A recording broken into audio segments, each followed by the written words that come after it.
Conexão Brasil. Oferecimento Sindicato dos Professores da UFMG. Bem-vindos a mais um programa. O tema de hoje é o Papa Francisco e a renovação da Igreja.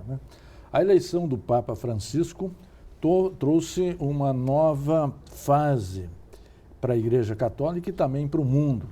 Surge uma nova liderança que se projeta internamente ao nível da Igreja e também externamente ao nível do mundo.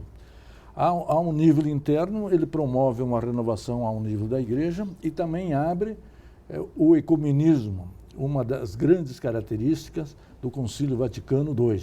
E também a um nível externo, a liderança do Papa se afirma propriamente no mundo, na interlocução com os governos, com a ONU, com os cientistas e, ultimamente, a aproximação dos Estados Unidos com Cuba, que há 53 anos havia rompido as relações diplomáticas. E o nosso convidado é o Frei Cláudio Van Balen, vigário da Igreja do Carmo, aqui em Belo Horizonte. Bem-vindo, Frei, é um grande prazer tê-lo aqui. E prazer também, porque hoje o Frei Cláudio está completando 55 anos de sacerdócio. Então eu quero exatamente parabenizá-lo exatamente por essa longa carreira dedicada à Igreja e, sobretudo, aqui à Igreja do Carmo e aos seus paroquianos que tanto o admiram e curtem, digamos, a sua personalidade e a sua simplicidade e, ao mesmo tempo, o conhecimento que o senhor tem ao nível do Evangelho. Como o Papa Francisco tem sido visto internamente pela Igreja, Frei? A Igreja é feita de muitas comunidades, né? E de muitas mentalidades. Sim. Então, no que diz respeito a mim, com muita simpatia. Sim. E assim quero crer por parte de muita gente. O clero deve haver uma margem razoável que fica preocupado. Sim. Né? O povo simples, eu acho que é menos estruturado nas ideias, é fixado, né? É mais livre. Sim. Então, o povo, estou achando que vai bater, já está batendo palmas. Já diria o Papa. É. Por que o clero seria um pouco preocupante ou reticente no apoio ao Papa? Não, porque a inovação proposta, iniciada pelo Papa, requer de nós mudança.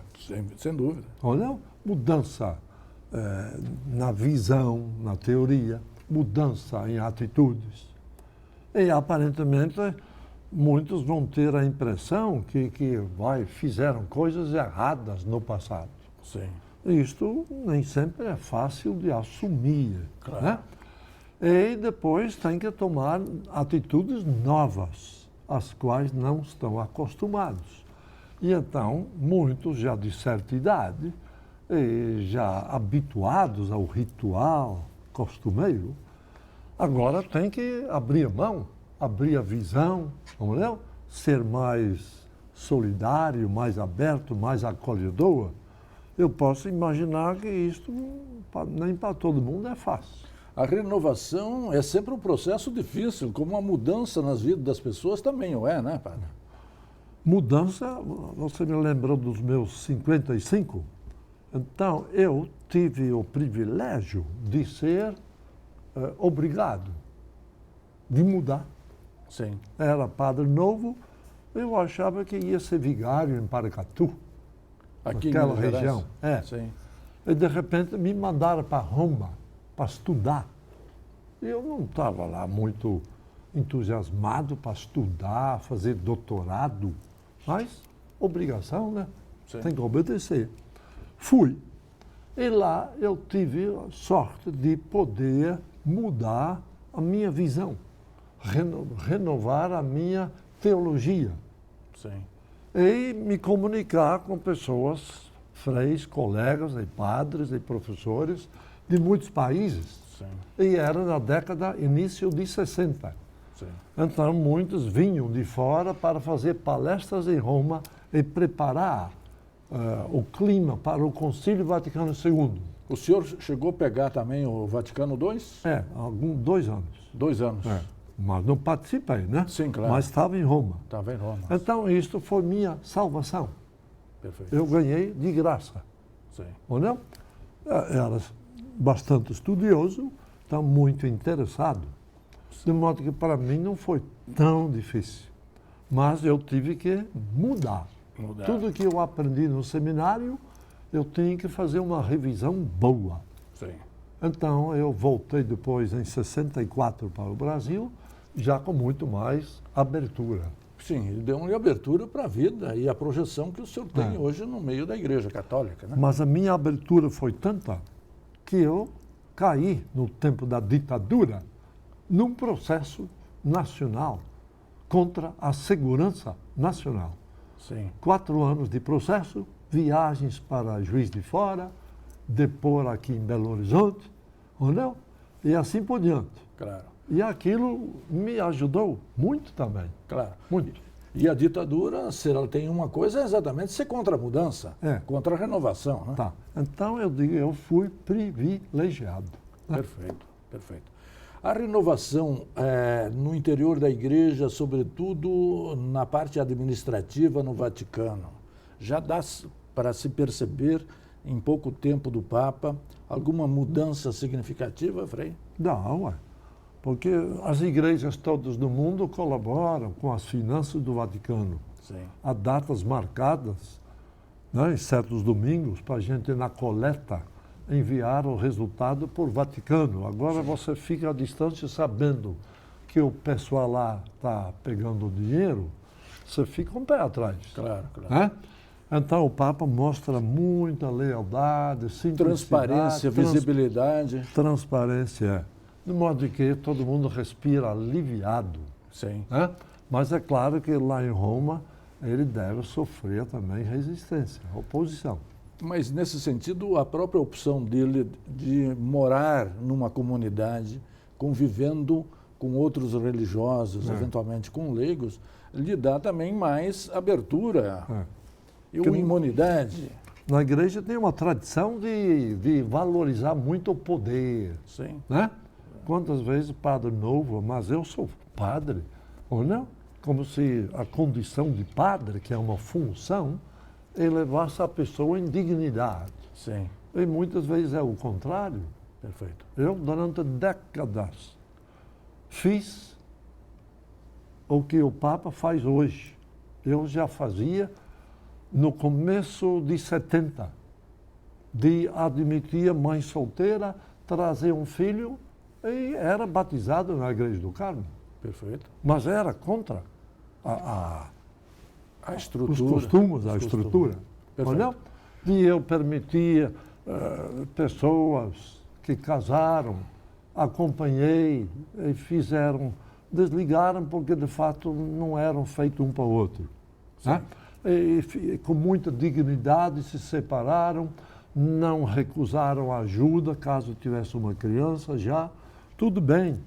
E vinham falar comigo e perguntar se podia comungar.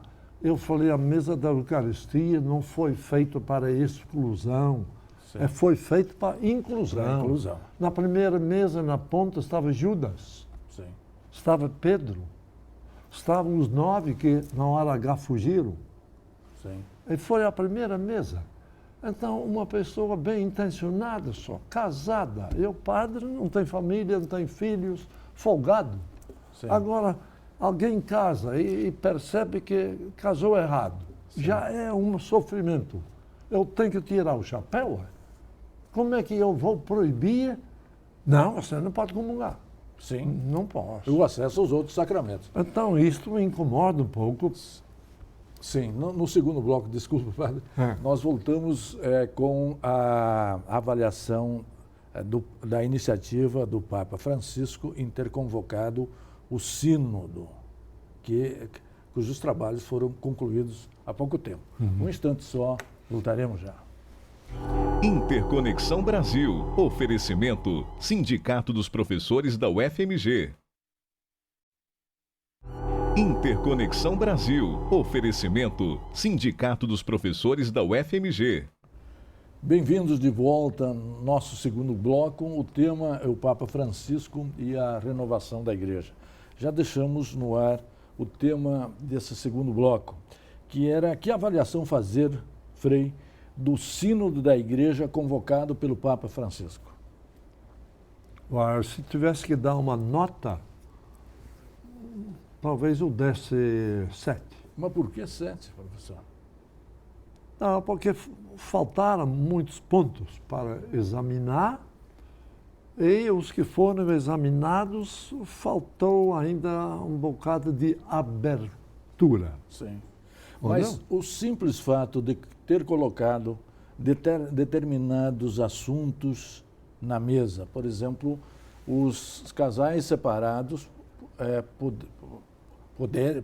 os casais que pudessem ter acesso aos sacramentos da igreja, Claro. né? Os casais também homoafetivos. Só o fato de ter colocado esses temas, por exemplo, na agenda, já não é um avanço muito grande numa igreja que tem sido extremamente tradicional nesses dois pontos, padre. Muito positivo, né? Mas nós gostaríamos que fosse examinado, que fosse uma porta mais aberta, né? Sim. Então, mas eu digo, aqui, a nossa reuniãozinha aqui tem que obedecer a normas ou não? Sim, uma certa Se estrutura. me deixar liberdade, eu vou abusar, né? Sim. Então, já imaginou na igreja? Sim, Isso aqui é a televisão, claro. não há tantos anos. Sim. A igreja é 2000 anos. Sim, Olha, e tudo enquadrado, os 2000, sei lá, 1800, tudo enquadrado. E quase nada mudava. sim. Né? Então, isso não é fácil. A pessoa, os mais, sei lá, Sim. idosos. E, nesse sentido, vale também aqui lembrar um pouco a coragem do Papa ao convocar o sínodo, até se expor perante a igreja internamente para colocar determinados assuntos meio tabus na ordem do dia, não é não? Muita coragem, né? Mas, ao mesmo tempo, muita delicadeza dele, Sim, que pelo poder ele podia ter sido talvez mais impositivo. sim, E dizer, não, eu quero. sim. Não fez. Ele colocou o debate e respeitou a maioria dos votos. Dos votos presentes. E ele foi, sob vários aspectos, voto vencido, Sim, por enquanto. sim. E ele teve que engolir. Claro. E fez com muita elegância. Perfeito.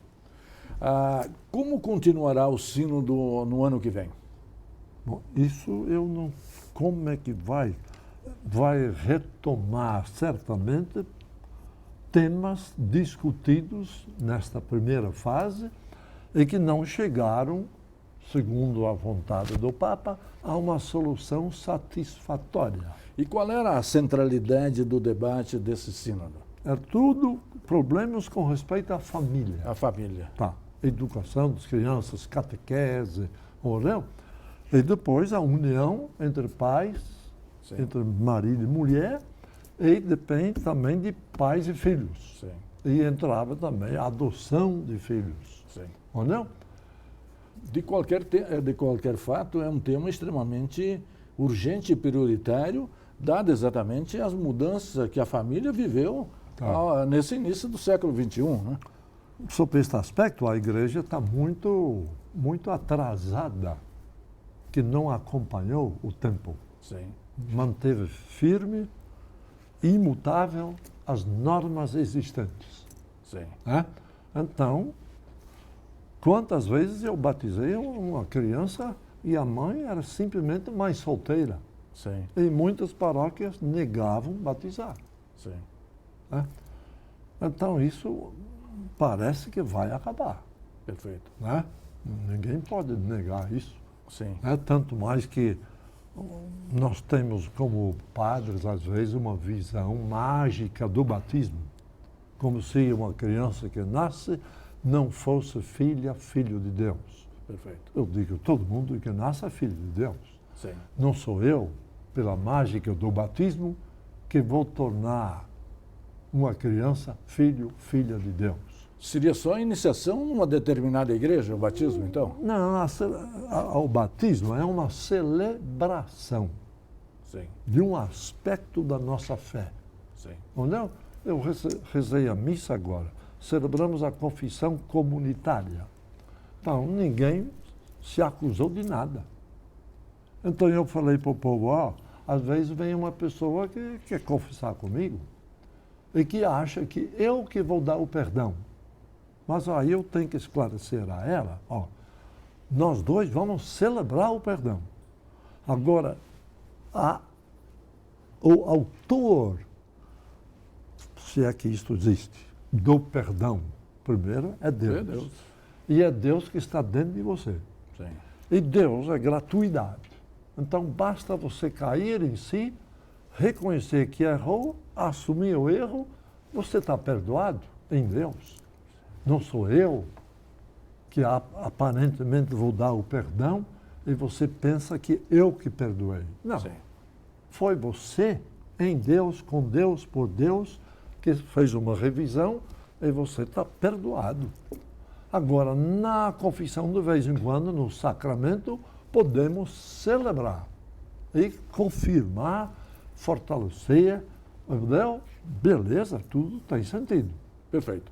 No terceiro bloco, nós vamos dedicá-lo à liderança do Papa Francisco no aspecto externo da Igreja, na relação exatamente com os outros chefes de estados e também com as outras entidades religiosas, tanto a Igreja quanto culturais. Um instante só, voltaremos já. Interconexão Brasil. Oferecimento Sindicato dos Professores da UFMG. Interconexão Brasil. Oferecimento Sindicato dos Professores da UFMG. Bem-vindos de volta ao terceiro bloco. O nosso tema é o Papa Francisco e a renovação da Igreja. Já deixamos no ar o tema desse segundo bloco, que é exatamente como avaliar o crescimento da liderança do Papa Francisco em termos mundiais. Bom, eu não sei se eu tenho poder, autoridade, gabarito para responder a essa pergunta. Quem estudou em Roma tem gabarito para tudo. Não, mas eu gosto muito da ideia de Deus, que Deus é uma brisa, Deus é um sopro. Sim. Eu viajei uma vez de trem, Roma-Amsterdã, e sentei ao lado de um rapaz jovem, já jovem. Nós dois em silêncio. Não sei quem tomou a iniciativa, ele descobriu que eu era padre e holandês. Sim. E eu descobri dele que era alemão e engenheiro. Sim. Ele descobriu que eu era um padre, continuava padre. E eu descobri que ele, como estudante de engenharia, tinha largado a fé católica. Sim. Desistiu, largou. Aí ele foi, formou, casou, nasceu a criança. Aí ele me contou que ele ficou em pé, a criança num bercinho na frente deles, numa mesinha, ele de mãos dadas com a esposa, em silêncio, olhando a maravilha. Ele perguntou, ou ela perguntou para ele, fomos nós que fizemos? Silêncio. Aí ele falou, não. Não. Porque nasceu de uma célula. Havia duas, as duas se uniram, ficou uma, e agora tem 1 bilhão na cabecinha da criança. Ele disse, fomos nós que fizemos, não. A natureza toda ajudou e Deus está no meio disso. Perfeito. E então ele diz que a partir disso ele voltou à prática religiosa, não fanática, mas com certa regularidade. Eu nunca mais esqueci isso. Eu estava em Roma, então deve ter sido em 62. Sim. Quantos anos faz? Muitos anos. Pois eu estou lembrado. Por quê? Porque aquilo foi para mim uma brisa que me tocou tanto que nunca mais vou esquecer. Sim. Só se perder a memória, né? Perfeito. Então eu digo, o Papa é uma brisa. De renovação. A leveza dele, a simplicidade dele, a convicção dele, a elegância dele, as iniciativas dele com suavidade, sem fazer violência, mas com firmeza também. Mas é uma brisa que está voando pelo mundo. Eu acho que isto nunca mais vai se perder e a tendência de crescer. É uma brisa que retoma a brisa do Vaticano II, Frei? É. Retoma o Vaticano II e adapta ao tempo de hoje. Claro. Especialmente, por exemplo, o ecumenismo, que ficou mais ou menos esquecido ao longo dos anos, depois do Vaticano II. Né? É uma fragilidade nossa, porque criamos dogmas. E dogma era transmitido aos fiéis que ninguém pode tocar. Então eu digo hoje, como é que pode ter dogma? Porque dogma é cadeia. Sim. Deus é sopro. A vida é sopro. E agora tem um dogma que é cadeia, corrente. Pode mudar nada, não pode nem reinterpretar e inserir no tempo de hoje. Tem que tomar o pé da letra. Perfeito. Frei, nós estamos quase chegando ao final do programa e eu não posso deixar de comentar exatamente o papel positivo que o Papa teve na reaproximação, no reatar as relações diplomáticas entre os Estados Unidos e Cuba depois de 53 anos de ruptura das relações. Como interpretar isso, Frei? Interpretar com um pouquinho com o pé atrás. Por quê? Porque uma coisa é dois poderes se colocar de acordo. Mas os dois poderes representam muito povo, muita gente. E com opiniões e atitudes diferentes e até opostas. Sim.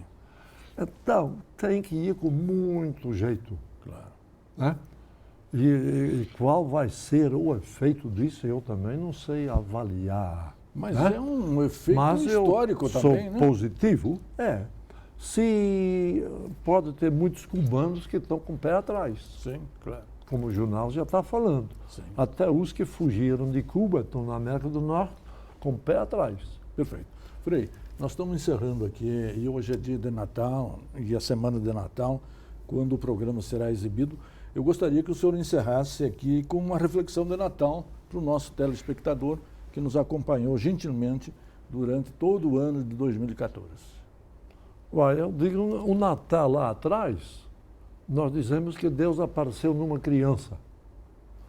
E agora, no nosso tempo, dizemos Deus apareceu num Papa. Isto é dificílimo. Brincando. Sim, claro. Num Papa. Sim. Quer dizer, num homem de um poder sobre quantos? 1,5 bilhão por aí. Claro. E com uma liderança que se estende em termos globais, mundiais. Então eu digo, Papa, o Deus está escondido. Se ele se manifestou em Jesus, homem, se ele se manifesta no Papa, homem do poder, em Jesus era uma criança frágil, sem defesa. Né? E o Papa, um homem do poder respeitado. Eu digo, Deus, Natal, Deus se manifesta em gente boa e em gente ruim. Em nós que estamos na liberdade e nas cadeias que estão superlotadas. Então nós, os reis magos, vão ao menino e oferecem presentes. Quem hoje visita um doente no hospital, um preso numa cadeia, tem o mesmo gesto e o gesto tem o mesmo valor. Eles vão para adorar a Deus. Quem faz algo em benefício do próximo, adora a Deus, presta serviço a Deus. Esta é a lição, resumidamente, do Natal. Tudo que fizermos para nós mesmos, eu bebendo um gole de água, para preservar a capacidade de me fazer ouvir e entender. Eu estou prestando um serviço a Deus.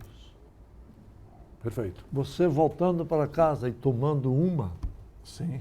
para se descontrair e celebrar com a esposa o seu retorno à morada, entendeu?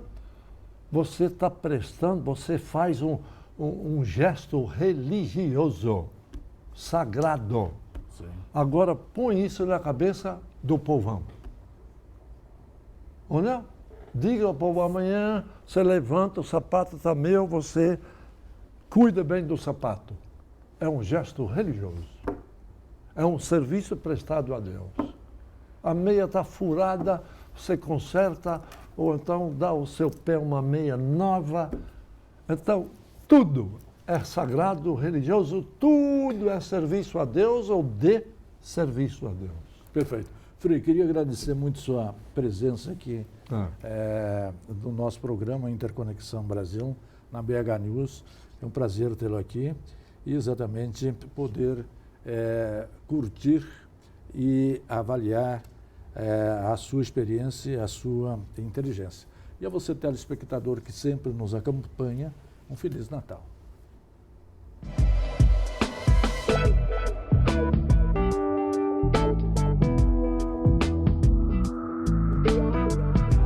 Interconexão Brasil. Oferecimento: Sindicato dos Professores da UFMG.